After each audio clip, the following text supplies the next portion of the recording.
Thank you for inviting me to attend the Marcom 2020 hosted at IBA Bangalore. The theme of this year's conference is very timely, namely India's changing ecosystem and its impact on the future of marketing practice. I've used the same title essentially to make my presentation. I'm so sorry I cannot be there in person. Here are some observations. Think about 1991 reforms and how the license Raj was in India before and what has happened in less than 30 years. It is as remarkable and transformative as what has happened in China in 30 years, for example. So here are the points. 1991 economic reforms leading to liberalization and privatization of markets is often referred to as India's second independence. 1947 was the political independence. This one is an economic independence. All of a sudden, markets were allowed to be more free. People would have more choices. More brands will be available. Foreign companies can come and compete, etc. Which led to a second major point, which is the main reason why marketing is becoming very important, and that is the choices, choices, choices. From smartphones to television sets, to motorcycles, to automobiles, to grocery products even. Mind-boggling choices compared to my generation where I had to wait 7 or 8 years to get a landline telephone, 7 to 8 years again to get a scooter, for example. Anything was absolutely supply controlled rather than demand driven. It's amazing to see how many brand new companies have come since the liberalization and economic reforms of 1991. This includes Infosys, multi-billion-dollar global enterprise, new Wipro, not a Wipro consumer care, but Wipro Technologies, another multi-billion-dollar global enterprise, TCS, of course, Airtel, Idea, and Vodafone in the cellular telephone business. And of course, most dramatic change that I'm very passionate about is the rise or the creation of Patanjali in the Ayurvedic area. From nothing, it has become a major, in fact, brand, knocking the doors of other large CPG companies or FMCG companies. And the last major area is the rise of entrepreneurship. Entrepreneurship is the real competitive advantage of a nation, not resources. In fact, entrepreneurship is old as civilization. Entrepreneurship was primarily for survival. It was added in the modern capitalism theory by Adam Smith as the fourth factor of production, and the rest is history. It is becoming a part of the capitalism. But have you seen companies, what you call unicorns, like Flipkart, for example, Paytm, Ola, goes on and on. So we have an enormous number of new enterprises arising, not just in the IT industry or into the online e-commerce platforms, but everywhere. This is a major change. India's changing ecosystem is driven by at least 4 different factors. First one, and a big one, is what is now called Digital India or digital transformation of the nation. This includes, obviously, smartphones. We have basically leapfrogged 2 technologies, PC on the one hand and credit card on the other hand, and I'll talk about it in some depth. Second one is surprisingly what I call generational discontinuity. The generation gap is now as small or as little as 8 years, where older sister cannot relate to the younger sister. Third one is rise of brand conscious middle class. And the last one is India is getting more and more globally integrated, and therefore influence, information, access, availability of products and choices is more global today than ever before. These are what I call truly structural and often disruptive changes. So let's go in some detail about digital India. First of all, India is flat. This is similar to World is Flat book by Tom Friedman. The difference between rural and urban, north and the south, literate versus non-literate is getting more equalized by the cell phone technology and now the smartphone technology accessible to everybody.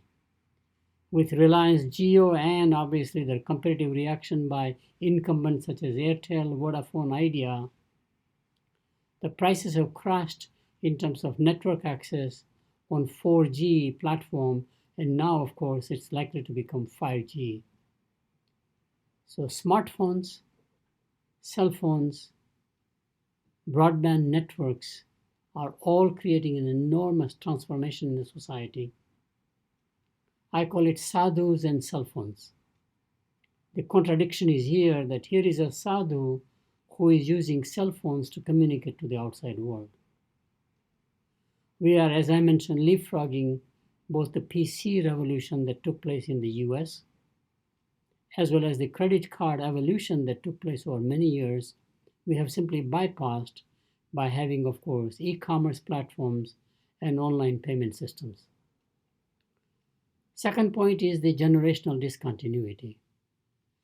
As I mentioned, the younger sister, if she is 8 years or more or younger than the other sister, cannot relate in lifestyles as well as in family values. It is that much a discontinuity, not only between parents and child, but among the siblings themselves. We have a whole new generation of people, which I have jokingly called the call center couple. They meet in the college, boy meets the girl, they decide to get married, whether parents approve it or not. They would like to stay independent. If they have a choice, if they can afford rental or a housing, they would rather stay because they love their privacy and their freedom. From the beginning, both have to work to survive.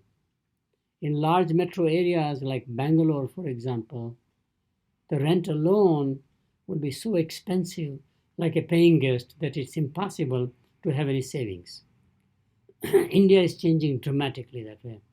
But this call center couple, both spouses have to work to survive economically to have any cash flow.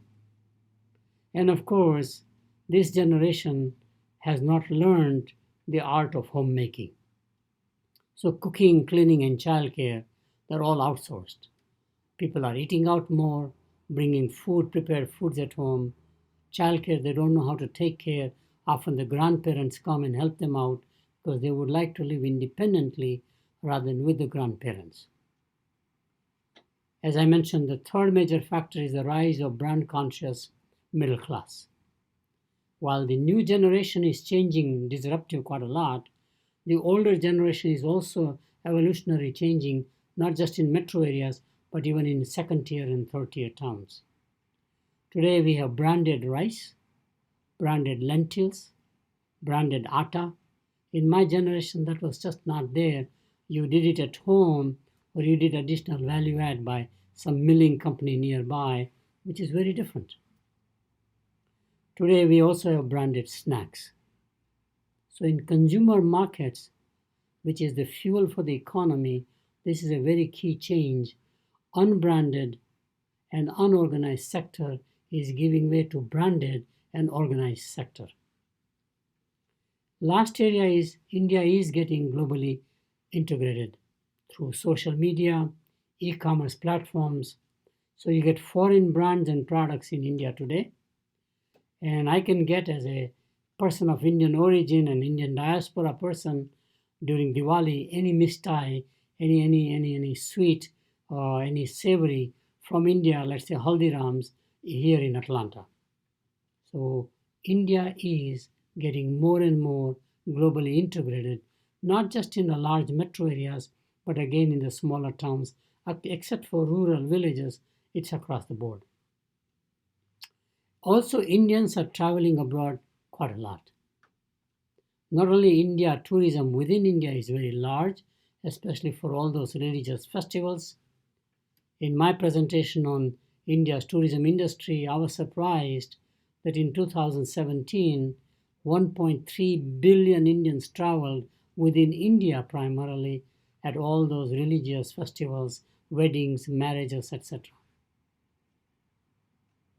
Today, Indians travel abroad. They get experience in Thailand, Singapore, Dubai, US, wherever they go. When they come back, they see the world differently. And of course, there's a very large Indian diaspora worldwide.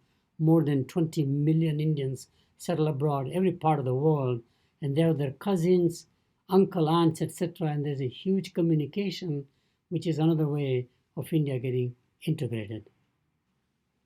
So, what's the fundamental shift in India's ecosystem? India was primarily under license Raj, what one would characterize as restricted markets. You didn't have choices. India has become very much a highly competitive market. In fact, in some industries, competition in India, price competition, especially maybe service competition, is so intense that many companies say we cannot afford to do business. Cell phones would be one of them. And it is changing, as I mentioned, from unbranded consumption to more and more branded consumption. And this shift is because of those four key ecosystem variables that have changed. So what's its impact on future of marketing practice in India? There are many, many impacts, but I'll try to summarize into 7 major trends. First major trend is going to be branded consumption. I think it's a one-way street now. More and more unbranded products will get competed successfully by branded products, not limited to Colgate toothpaste, for example, or Unilever products, or Wipro, Santur. Actually, growth for many of these products is more in the rural market than even in the urban market. So the whole country is becoming more and more branded consumption, and therefore the economy will be adding more to the GDP growth because unbranded consumption, do it yourself at home, is not even counted in national accounts. Second one, I think, is even more dramatic. We are now coming to a point through electronic market exchanges, marketplaces, what I call one-step distribution, no more than two-step. In my analysis of the Indian marketing system on channels, I was surprised that we have 9 middlemen between a producer and an ultimate consumer in the grocery business or FMCG business. There's just too many people, too much inventory holding, too much financing, slow process, so much friction, maybe leakage some fashion. And with platforms like the Amazon or Flipkart or Walmart online now, whatever they are, it is becoming more and more one-step distribution, compressing the whole set of inefficiencies in the marketplace. We say that you can offer better branded products at lower or cheaper prices. Third, what I call think local, act global. In the old days, we always said think global, act local or glocal. Today, it's just the reverse, especially in packaged consumer goods. Every street corner has a recipe. You find those vendors, homemade products, having very unique recipes, street food as we call it. Each one of them has a potential to be branded and marketed outside of that local street market to the rest of the world. Haldirams have already done that, not just limited to the Indian diaspora, but it's getting into mainstream supermarkets in England, for example, or in America. I've seen this to be true for Patak pickles in the UK market and now, of course, in the US market. In United Kingdom, the most convenient food today is no longer fish and curry, but it is, fish and chips, but it is Indian curry tikka masala. This is a radical change. So think grow local, act global is another major change in the marketing practice in India. Next one is, I think, equally dramatic. Social media will definitely replace traditional media, both print as well as television. The YouTube generation has a power that is incredible. It is not the Facebook nation alone, or WhatsApp, for example, in India, or WeChat in China, or M-Pesa in Kenya. But in India, this is going to be primary shift because constraints of channels capacity. Even with cable, we may have 400 or 500 channels, but today in the YouTube era, I can have personalized channel with infinite capability. Each corporation can have its own YouTube channel and promote its products, show the legacy of the founders, have stories about those products. I can go on and make it very interesting channel just on the products that I have. And this would include companies like Futures Group and the Big Bazaar, for example, or any other major Flipkart, could be Amazon, could be Walmart, whatever they are. There are exciting stories in the electronics, for example.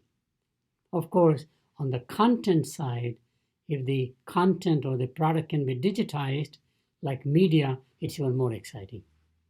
So social media will rule the world going forward in India, more so than any other media. We will invite definitely greater regulation and policy mandate.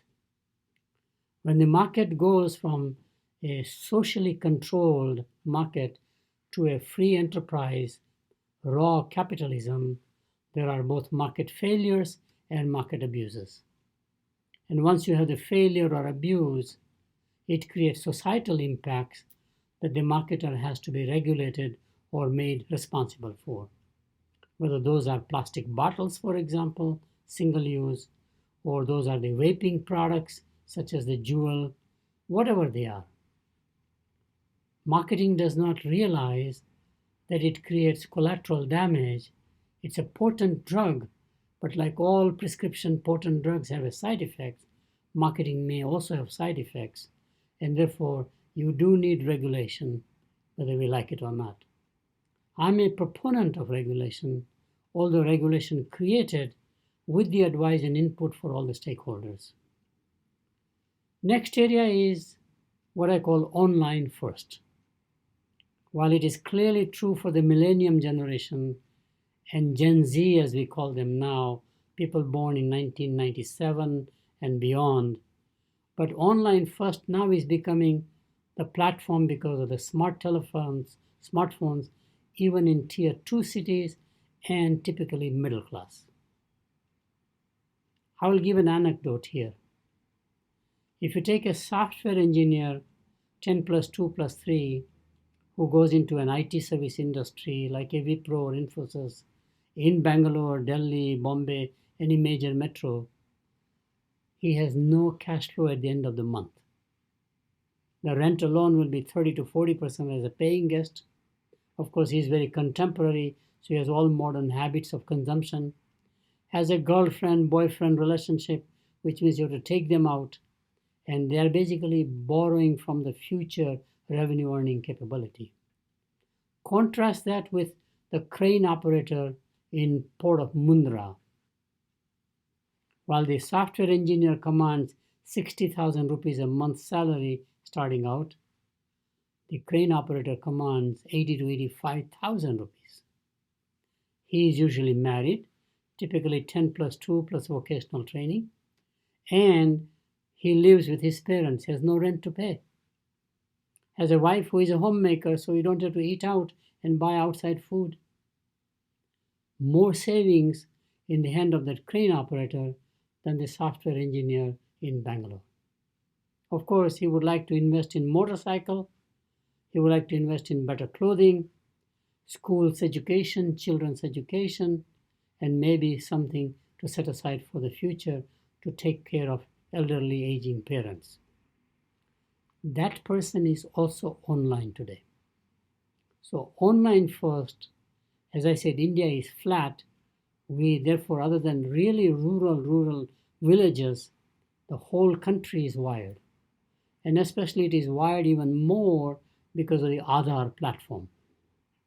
Imagine a nation having biometric data of more than billion plus people and creating a platform for social inclusion, economic inclusion, such as banking. It is unprecedented in the world.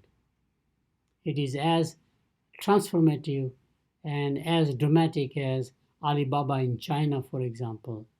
This is a platform that is so massive, it can be used both for social purposes as well as for economic purposes. Unfortunately, with the rise of consumption in consumer markets, we do have the impact on the environment.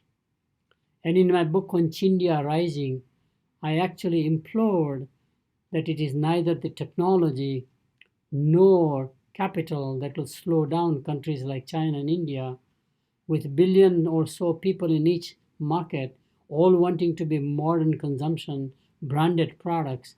It is going to have an enormous environmental impact. Sustainability will be the showstopper. And I believe very strongly nature has a way of creating passive resistance. Nature is biological. Whether it's coal, iron, doesn't matter. And of course it is biological in the agricultural sector, but true of industrial raw materials, or corals, or the seabed foods, whatever they are. And nature has a way of not cooperating if you abuse it, overuse it, or exploit it in some fashion. It happens with all biological living, breathing organisms. So unless the nation has a policy and marketers themselves become enlightened to make sure that their own future lies in taking care of the sustainability issues for the nation, it is not any one individual's responsibility or the just government's responsibility, it is everybody's responsibility. So consumer markets will drive India's growth story for the next decade. In my analysis, I have added two more markets. One would be defense, clearly. Other one would be infrastructure. But if you look at the size of the GDP as it grows, the share of consumer markets will definitely be 70% or more, as it is in China already, and definitely in the US. So we are moving in that direction. So let me conclude.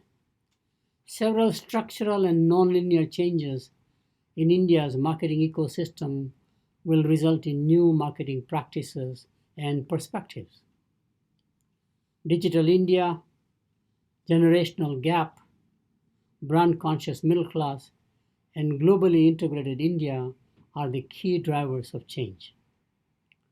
Consumer markets will shift from the restricted license Raj-based economy to the more competitive markets, and from the unbranded consumption to more and more branded consumption. Marketing practice will be impacted by the growth of marketplaces like e-commerce platforms, resulting in one-step distribution, maybe two-step distribution. Social media will dominate the future of marketing communications and will displace both traditional print as well as, in fact, video or television communication or cable communication. Online first, with the rise of the digital natives, is here to stay, and as I mentioned, it is a one-way street. There will be greater regulation. All markets have more regulations. America, which prides on being the most capitalistic free market, has more regulation than any other market that I know. From product safety laws to major penalties in the courts of law, it's mind-boggling how much regulation is impacted for the welfare of the consumer or the public in large to counterbalance the typical profit motive of corporations. So it is more like, yes, you can have a profit motive. Capitalism is like a raw form energy, like a id. Ego is the entrepreneur, the business, who likes to harness the energy. But you also need a superego in Freud's thinking, which is institutions will somehow steer the entrepreneur and the business to go in a direction that is not only good for them, but good for the society. Or as we are calling now, rather than a shareholder value obsession, can we create shared value where community, the planet equally benefit while you are also doing well? So doing well by doing good becomes the typical slogan or a catchphrase. Sustainability will become a showstopper. I'm absolutely convinced. And unfortunately, it is not paid attention unless the government has a ministry, a very strong enforcements are created. Sustainability is a public-private partnership, but to me, biggest worry both for China and India is really the sustainability issue or the environmental degradation. I hope you have enjoyed my presentation, and again, my apology for not being there in person.